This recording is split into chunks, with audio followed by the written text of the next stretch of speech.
Finally, there is laid up for me the crown of righteousness, which the Lord, the righteous judge, will give to me on that day, and not only to me, but also to all who have loved his word. God's word for God's people. And if I could use for a subject very briefly, when the battle of life is over. Come on, son. Go ahead. The battle of life is over. May we pray. Father God, we pause right now. God, first of all, to say thank you. God, come right now. Your servant needs you right now. God, bless us in a mighty way.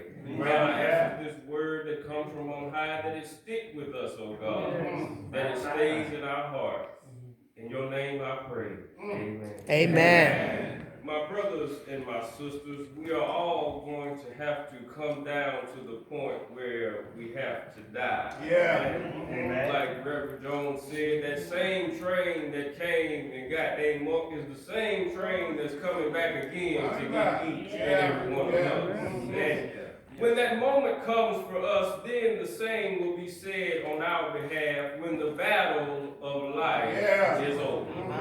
Life becomes a battle because from the day we enter this earth and from the day we leave this earth, we are faced with many different types of battles. And you might say, well, why do we refer to life as a battle? And life is a battle because of the many challenges and hardships that we face on a day-to-day basis. We are faced with sickness after sickness, heartache after heartache, trial after trial, tribulation after tribulation, let down after let down. And sometimes we are up and sometimes we are down. Sometimes we are almost level to the ground. But if you don't consider this a battle, or if you've never been through anything like that, I've got news for you. Keep on living.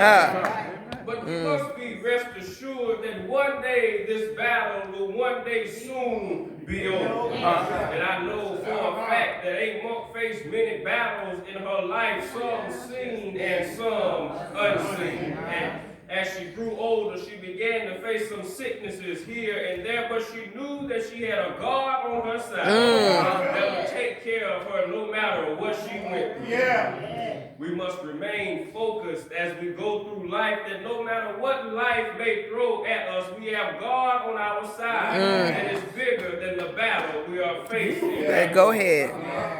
When the battle of life is over. And now we all know that Aunt Monk had her ways, and we know that sometimes she could be just as stubborn as she should.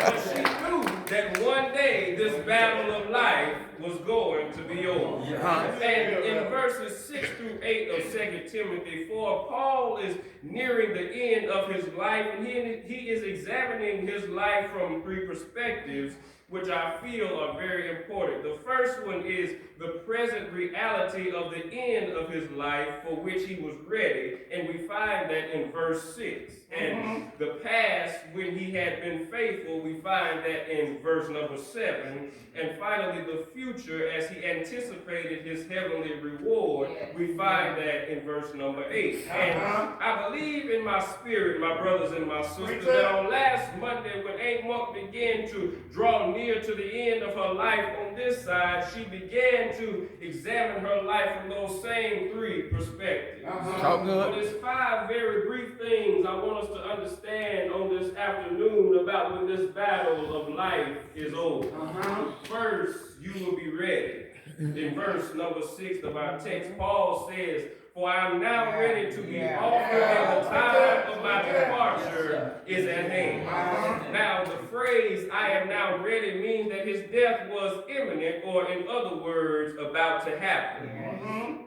Aunt Monk knew last week that she was ready to be offered and that the time of her departure was at hand. She knew that her death was about to take place, and she knew that she couldn't stay with us any longer. And the phrase "to be offered" shows that Paul saw his death coming as a final offering to God in a life that had already been full of sacrifices to him. Secondly, you will have fought the good fight. In verse number 7, part 1, Paul says, I have fought the good fight. And the verb good fight is one of the 3 verbs that indicates the completed action with continuing result. Paul realized that he had fought a good fight in his lifetime. And I believe in my spirit that as the time drew near for Aunt Muck, through everything that she had been through, she knew that she had fought a good fight. Third, you will have finished the race. In verse 7, part 2, Paul says, I have finished the race. And the verb have finished is the second of the 3 verbs that indicates completed action with continuing results. And Paul also realized that he had finished his race. And early on last Monday morning, when God called Aunt Muck home, she knew that her race was finished. She knew that it wasn't easy, but it was finished. 4, you will have kept the faith. In verse 7, part 3, Paul says that I have kept the faith. And the verb have kept is the last of the 3 verbs that indicate completed action with continuing results. Come on, Paul realized that he kept the faith in his lifetime. All that he went through in his life, he still remained faithful. Everything that Aunt Muck went through in her lifetime, some seen and some unseen, she still remained faithful. Finally, you will receive your crown. The songwriter wrote, I shall wear a crown. When it's all over, I'm going to put on my robe. I'm going to tell the story how I made it over just as soon as I get home. And in verse 8 of our text, Paul tells us that there is laid up for us a crown. Yes, sir. Better preach. To us, but not only to us, but to all those who have loved his appearing. I believe that on earth last Monday morning, Aunt answered that call from Almighty God. Jesus. She stepped on that old ship of Zion and she received her crown. But I'm getting ready to take my seat, y'all. But I want us to understand that one day this battle of life is soon to be over. But we got to keep on living until it's over. We can't give up right now. We need to always be ready.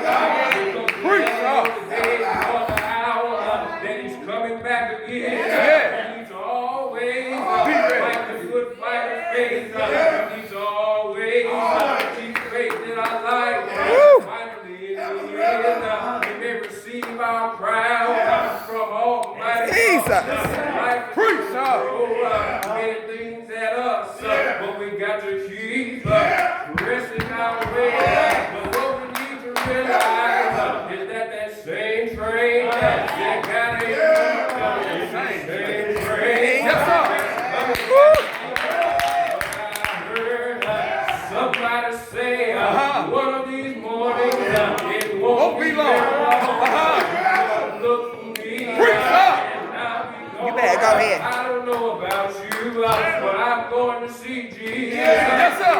Say, well done, thy good and faithful servant. But I heard the songwriter say, oh, I want to see him. Look up on his face. I'll be glad to sing forever of his saving grace. On the streets of glory, let me lift my voice. Fears all past, home and last, ever to rejoice. I'm about to go now, but let me just use my spiritual imagination for just one moment. I believe on last Monday morning, when Aunt Muck left us and went on to heaven, as she began to walk up to the gate, she told God, she said, I want to see my mama, I want to see my daddy, I want to see Catherine, I want to see Larry, I want to see You better. see Mary. She walked on over to the gate, then Granddaddy struck out with the song. He said, good time inside. Yes, sir. I believe where Sabbath has no end. Stay all right. All right. Yes. Yes. Yes. Yes. Jesus.